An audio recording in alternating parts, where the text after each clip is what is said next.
Nalazimo se na Plješevici, iznad Korenice. Tu ispod nas je stara cesta kojom dnevno prođe tisuće ljudi, ne znajući da prolaze pored jedne od najvećih tajni bivše države. U prošloj epizodi smo pričali o podzemnom aerodromu Željava, kodnog imena 505, a ovaj put pričamo o mjestu koje je osmatralo cijeli zračni prostor zapadne Jugoslavije.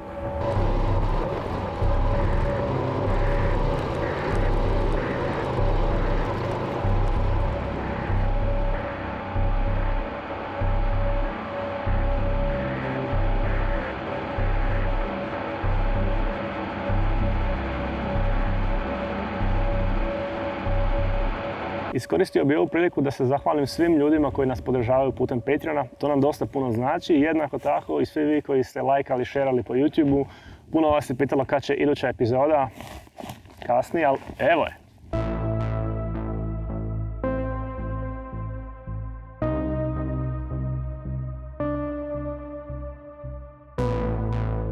Plješevica je prirodna barijera između Hrvatske i Bosne. Sam vrh Gola se s razlogom zove Gola, zato jer svo loše vrijeme koje dolazi iz Bosne u Hrvatsku se skuplja na tom vrhu. Vrijeme je u biti dosta ekstremno, užasno puno puše i na samom vrhu ne raste ništa osim užasno niskog raslinja. Čak i ova stabla kojih je relativno malo tu oko nas, zbog užasno jakog vjetra koji puše, više manje samo rastu u jednu stranu, što je vrlo fascinantna stvar i rijetko kad se vidi takva pojava.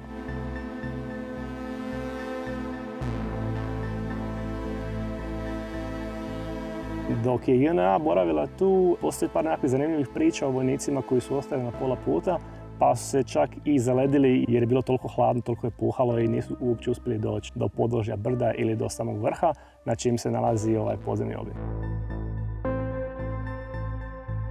Za vrijeme Domovinskog rata ovaj teritorij je bio pod opsadom i vodilo se dosta borbi za njega. Ispod nas se nalazi podzemni aerodrom Željava, tako da cijeli ovaj dio sjeverne strane brda je užasno miniran i nije pametno spuštati se po sjevernoj strani. Ako ćete posjećivati ovaj objekt, pazite gdje se krećete, ostanite na podlozi koju možete dobro vidjeti i nemojte baš ići previše po šumi.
Vojni objekat koji je izrađen tu na Goloj Plješevici je u biti jedan od najvećih radarskih položaja bivše države. Tu na ovim temeljima gdje se trenutno nalazimo je bio stacioniran britanski radar S-600. Taj radar imao domet od skoro 400 km, što je omogućavalo da se nadzire čak i zračni prostor Italije, koja je u to vrijeme bila članica NATO pakta, a s druge strane, prema sjeveru, to je sjeveroistoku, ste mogli nadzirati čak i sve do Mađarske gore, znači države Varšavskog pakta. Ovaj objekat fizički nije povezan sa Željavom, koja je zračne linije možda svega par kilometara od nas, ali oni su bili dio velikog sustava Vojna. Vojn, ja to nikako ne mogu zapamtiti šta to točno znači, ali točni izraz je vazdušno osmatranje, javljanje, izviđanje i navođenje. Često ponavljam, nema šans, tako da moram pročitati, ispričavam se. Što to znači? Sa ovog objekta po azimutu bi locirali avion gdje se nalazi, visinski radar bi odredio njegovu visinu i onda bi dežurna para sa Željave poletila i išla u presretanje ili izviđanje šta god je već trebalo sa tom metom. Objekat tu možemo podijeliti na više dijelova, i nadzemne i podzemne. Nadzemne smo imali temelje, to jest same radare, i tu ima jedna anegdota, i planinarsku kućicu koja je ovako malo veća. Ona je bila rađena za smještaj vojnika i nakon svakodnevni boravak. I onda ona najzanimljiviji dio je podzemni dio. Svi ti objekti vanjski, kućica, radar i garaže koje su oko nas, oni su povezani podzemnim dijelom. Tako da u slučaju da usred zime morate ići do garaže, po ekstremnim vremenskim uvjetima, da se taj odlazak do garaže ne pretvara u alpsku avanturu, jednostavno odete podzemnim tunelima i tu ste. Anegdota za radar je vrlo zanimljiva jer kad su dostavljeni ti paneli koji su činili tu kupolu su izdržali tipa godinu dana na tim vremenskim uvjetima i nakon toga bi se trebali mijenjati. Juga ih je htjela raditi u svojoj proizvodnji, pa kad su ih napravili, ona su trajali samo mjesec dana, tako da je konstantno bila borba protiv vremena. Ovo su temelji manjeg radara, to je visinskog radara S613 koji je služio za određivanje visine mete nakon što ga je radar S600 uhvatio po azimutu. Iza mene se vide plastični poklopci, to je kamponeri, koji otkrivaju jednu vrlo zanimljivu tajnu koju ćemo spomenuti kad dođemo do njih. Ono što je još bitno za spomenuti je zbog čega je ovaj objekat napušten i koja je bila njegova priča kroz Domovinski rat.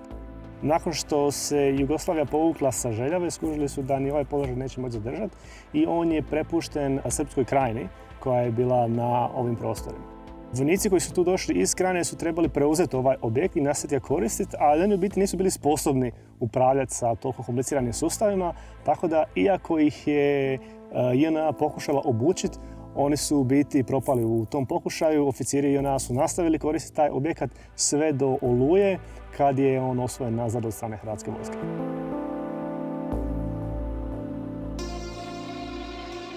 Iza mene se nalaze takozvani kamponeri. To su u biti plastični poklopci, s razlogom plastični, koji ćete naći na puno vojnih objekata po cijelom prostoru bivše Jugoslavije.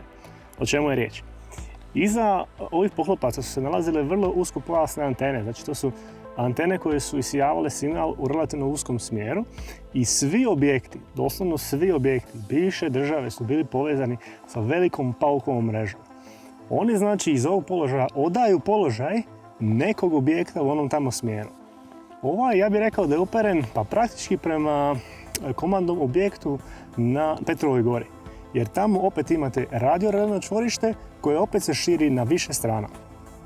Ono što je zanimljivo je da se na taj način ste imali neovisnu mrežu koja je komunicirala iz bilo koje točke države s bilo kojom drugom točkom. I ako je neko uništio jedan čvor, samo bi ostali čvorovi preuzeli komunikaciju signala.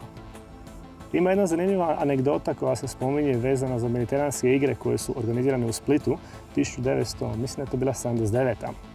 gdje zbog prestiža bivše države se htjelo osigurati nesmetan TV prijenos u sve krajeve država, a i vanka prema cijelom svijetu. I da se ne bi dogodilo da veza slučajno pukne, da se bilo što dogodi, korištene su upravo vojne veze preko radiorelevnih čvorišta da se osigura kvaliteta signala. Nešto još zanimljivo je za spomenuti, slično tome je projekt Neptun, koji je davnih dana u biti povezao sve otoke Dalmacije sa koaksalnim kabelima i vi ste mogli prebacivati informacije o položaju aviona i brodova u zapovjedni centar. Nešto više o tome ćemo pričati u idućoj epizodi, ali to je samo teaser za dalje.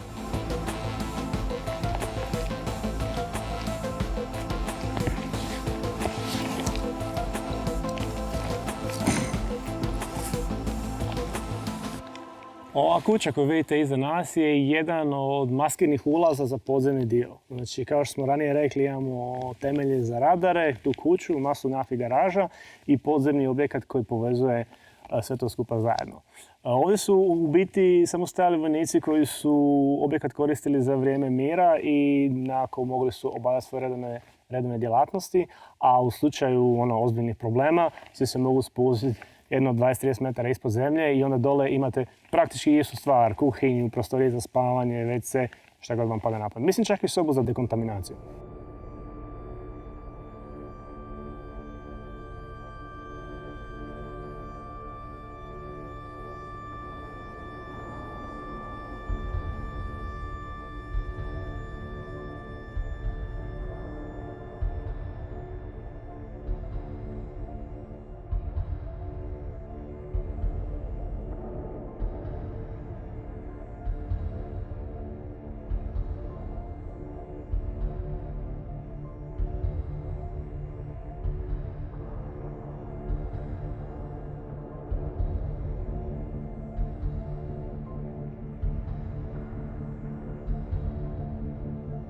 Kao i u svakom podzemnom objektu imate stvari koje su nužne za boravak ispod zemlje.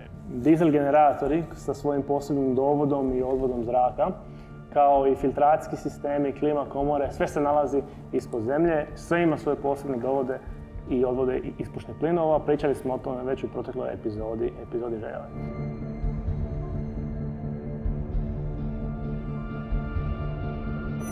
Ono što je zanimljivo za razliku od ostalih objekata koji su po cijeloj Hrvatskoj, ove hrpe metala i dalje stoje tu. Razlog tome, to jest razlog zašto nisu pokradene, je vjerojatno to što smo na vrhu planine koja je vrlo teško dostupna, tako da ih je vrlo teško odnijeti negdje. A i ne znam kako bi ih izvukli iz ove prostorije isto.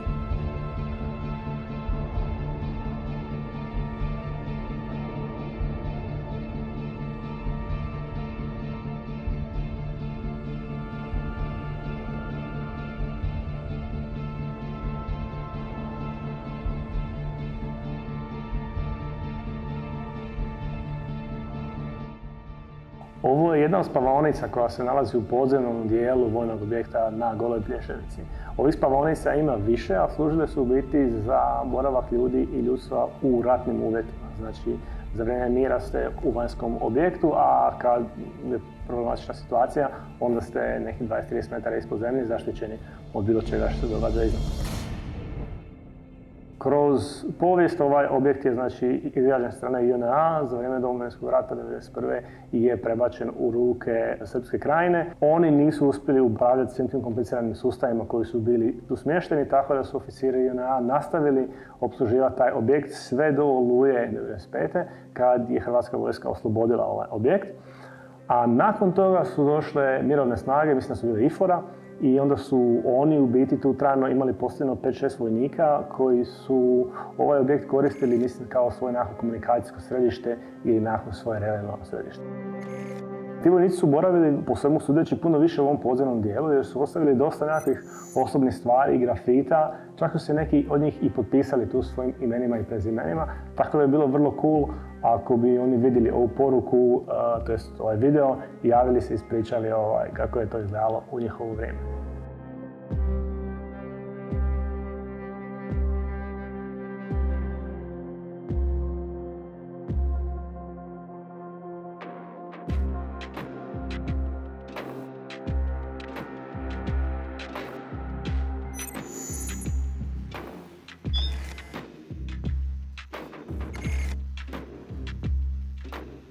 Po samoj konstrukciji vojnih objekata ovaj je jedan od zanimljivijih. Mi smo kroz godine istraživanja posjetili hrpu podzemnih izgradnji i ovaj je zanimljiv jer je uistinu jedinstven za ovu lokaciju.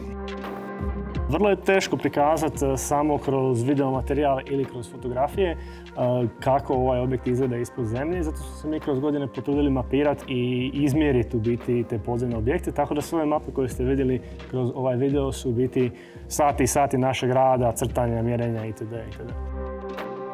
Za primjer, sad smo ušli u podrumu, to jest ušli smo u podzemni objekt kroz planinarsku kuću, prošli smo glavne dijelove i izašli smo na jednoj od garaža. Ranije smo spomenuli da su sve garaže spojene, da u slučaju ekstremnih vremenskih uvjeta da ne morate izlaziti vanka, nego samo se prošećete i dođete dok trebate biti.